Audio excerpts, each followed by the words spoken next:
Terpilih jadi menteri dan pimpinan DPR, Fadly Zon disisihkan di Gerindra. Wakil Ketua Umum Gerindra Fadly Zon menjawab berbagai anggapan sebagian kalangan yang menilai dia mulai tersisihkan di partai yang turut dibangunnya itu. Dalam sesi wawancara di program Ngompol, Ngomongin Politik, yang tayang di channel YouTube Selasa tanggal 14 Juli, Fadly belak-belakan menjawab berbagai isu terkait posisinya di Gerindra, DPR hingga kabinet.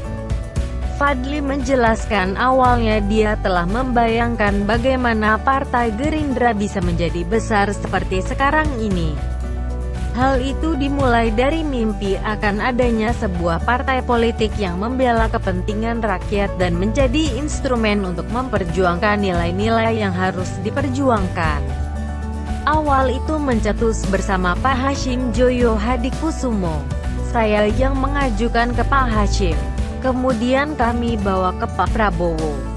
Mulanya Pak Prabowo memang menolak, ungkap Fadly menceritakan kembali awal terbentuknya Partai Gerindra. Penolakan Prabowo menurutnya cukup beralasan. Saat itu, mantan Danjen Kopassus tersebut belum berpikir tentang partai apalagi mendirikan sebuah parpol karena yang ada saat itu sudah banyak. Dia justru khawatir kebanyakan parpol justru bisa menambah masalah.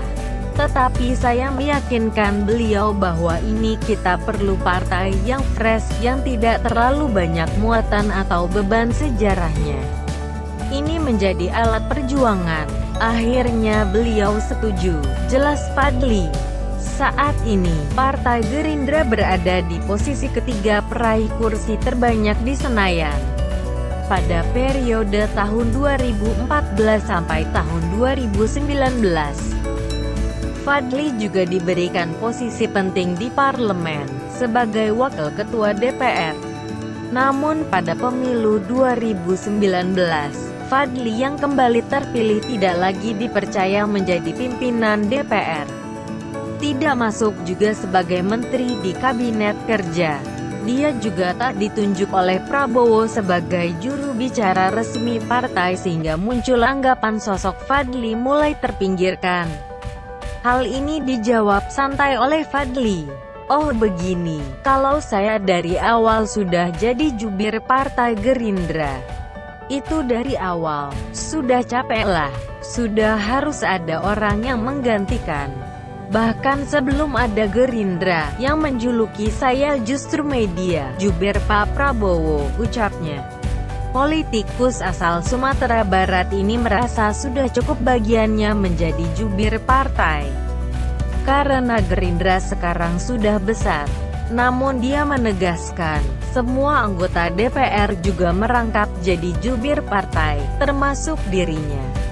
Tetapi waktu itu saya punya gagasan. Yang diperlukan sekarang jubir rakyat. Apalagi ketika oposisi itu semakin mengecil.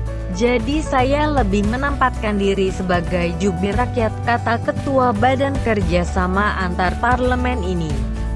Keputusan mendeklarasikan diri sebagai jubir rakyat bagi legislator kelahiran tanggal 1 Juni tahun 1971 ini bukan bentuk ekspresi kekecewaan karena tak ditunjuk jadi jubir partai maupun posisi pimpinan DPR dan menteri.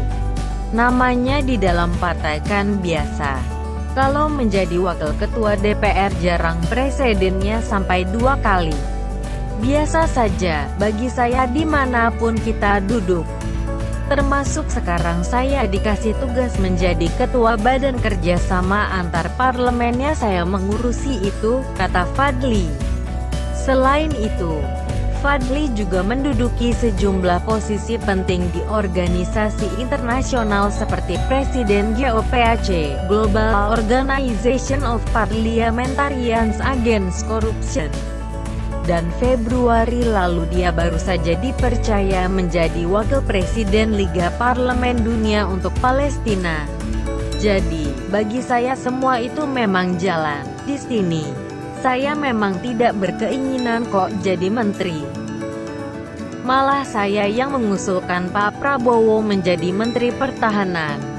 Tadinya Pak Prabowo mau menunjuk orang-orang saja. Beliau di luar, jelas politikus yang hobi mengoleksi keris ini.